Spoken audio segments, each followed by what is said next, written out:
On a l'habitude d'entendre dire, et ensuite de répéter soi-même quasi automatiquement, que Mozart incarna le génie de la musique, que sa création est sublime, inégalée, etc.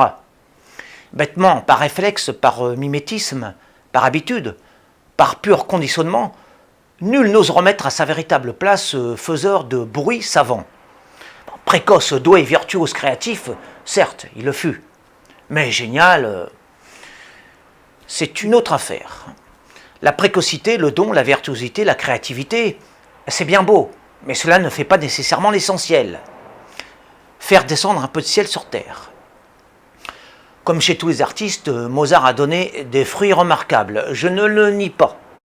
Mais en toute petite quantité, à mon sens. La majorité de sa production étant assez soporifique, sans réel intérêt musical. En toute bonne foi, je ne le classe pas au sommet de ce qu'on fait de mieux. La musique chez Mozart, c'est juste un peu de matière véritable, c'est-à-dire de musique, à laquelle on a ajouté une bonne grosse louche de mythe. À quelques rares exceptions près, bien entendu. Qui suis-je, vous demanderez-vous, pour braver ainsi l'opinion universelle à propos d'une si haute affaire? Je ne suis guère musicien, encore moins musicologue, pas plus spécialiste de la question mozartienne, il est vrai. Mais je suis bien mieux qu'expert en ces matières. Je laisse simplement parler mon âme. J'estime par exemple Chopin, Bach, Vivaldi, pour prendre les exemples les plus illustres, bien supérieurs à Mozart en termes de qualité musicale, alliée à la quantité.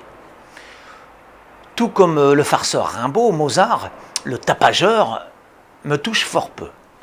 Écouter du Mozart, pour moi, c'est comme encaisser des coups sans avoir le droit de gémir, se taper une marmite entière de notes indigestes en faisant mine d'apprécier ce festin écœurant, supporter des tonnes de clichés culturels, artistiques, esthétiques, tels des enclumes posées sur la tête, l'obligation d'aimer ce qu'en réalité on déteste, avaler de force une institution lourdingue sous peine de passer pour un ignare, un insensible, un décadent. Bref, c'est aussi pesant que d'assister à une bavarde cérémonie de l'Académie française composée de vieux schnocks empoussiérés et de certitudes académiques.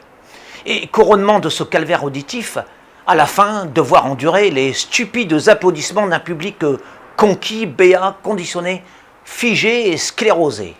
Et surtout, j'en mettrai ma main au feu, absolument pas convaincu en son fort intérieur, mais dans les apparences, admiratif quand même. Enfin, on l'aura compris, Mozart m'emmerde.